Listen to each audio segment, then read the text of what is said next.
So it's big, and it's black, and it's heavy. It's made of metal. It's about 3 feet in diameter. It's got a 4-foot handle, and it is caked with soot. It is so filthy that we have to store it in 3 layers of trash bag. And it is the most precious object in my family. It's a giant, oversized cast iron skillet.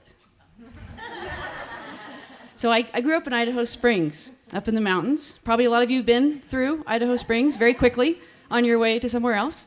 And I grew up in kind of an outdoorsy family in the early 70s in the mountains. But outdoorsy was a little different back then than it is now. Like outdoorsy today, you might think of like some nice gear from REI and, in a Subaru Outback.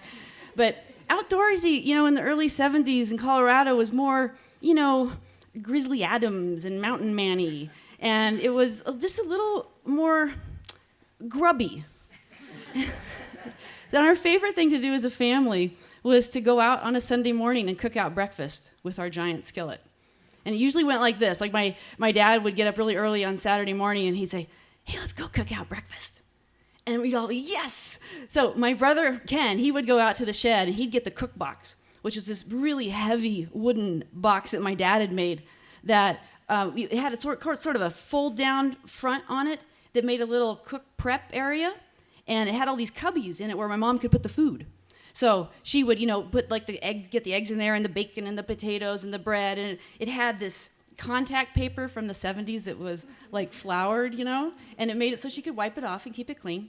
And then we'd get that in the car, and my dad would go get the skillet out of the shed, put that in the car, and my brother Ken and I, we'd get in the Blazer, and we'd take the 4-wheel drive roads up Santa Fe Mountain in Arapahoe National Forest just outside of Idaho Springs. And we had a couple favorite places to go. They were wide open and flat and sunny, which you needed on a Saturday morning in the mountains. And they had big, huge rock fire rings. They were always there, even though it was just in the natural forest. It wasn't necessarily a public area. And the first thing my brother and I were always charged with doing was firewood. And my dad had done a great job of teaching us how to spot the standing dead aspen. And he showed us how simple it was and easy to push over a dead tree. And even as a little kid, you could pull down a tree. You felt so powerful. It was awesome. And we'd drag these big, long, skinny aspen trees back to the site, and my dad would bust them up for firewood. And as soon as the heat was on, the first thing that went in the skillet was the bacon. And it's my mom's recipe. I'll give it to you guys. It's 1 pound of bacon per person. Yeah, I'm serious. And here's why. It's because when you fry bacon in a cast iron skillet that is over an open fire, the bacon fries up into these tiny little brown, curly nuggets of beautiful porkness.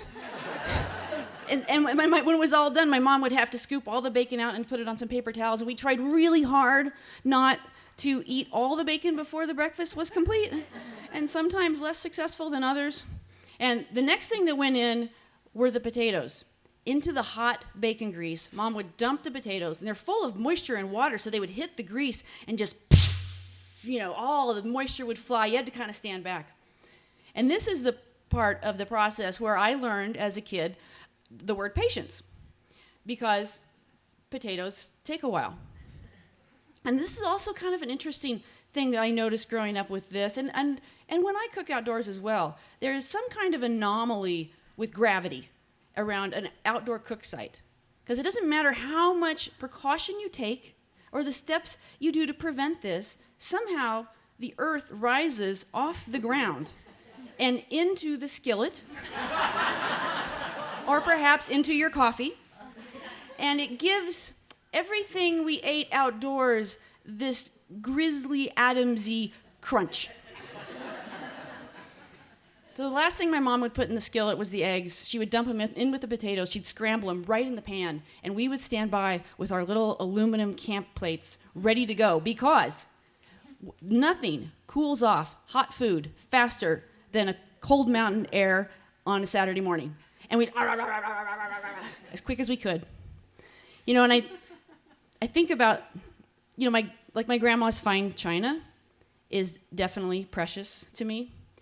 And my grandpa's wooden rocking chair that we have at my house, it's something I want to keep. But when I think about that skillet, my heart gets full and my eyes sparkle, because that filthy skillet is our one true family heirloom.